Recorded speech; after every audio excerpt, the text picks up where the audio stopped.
भारतीय राज्यघटनेचे शिल्पकार भारतरत्न डॉक्टर बाबासाहेब आंबेडकर यांच्या 136व्या जयंतीनिमित्त तळोदा शहरात सामाजिक सभागृह येथे बैठक पार पडली।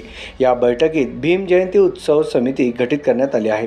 या समितीच्या अध्यक्षपदी सिद्धार्थ नरभवर तर उपाध्यक्षपदी दिनेश ब्राह्मणे तर सचिवपदी संघप्रिय नरभवर आणि सहसचिवपदी देवेंद्र शिंदे तर खजिनदारपदी संदीप जावरे आणि सहखजिनदार म्हणून शरद सावळे यांची एकमतानं निवड करण्यात आली आहे। सल्लागार म्हणून प्राध्यापक मुकेश कापुरे, सुभाष शिंदे, संतोष केदार, सुनील बागुल, हंसराज महाले, राजेश नरभराव, अनिल पवार, सुरेश रामराजे, राकेश सावळे, सुनील खैरनार, कपिल खैरनार, पारस जावरे, राहुल बर्डे, भरत पानपाटील, राहुल ब्राह्मणे, रोहित अहिरे, संदीप सामुद्रे, महेंद्र सामुद्रे, आनंद शिंदे आदी उपस्थित होते।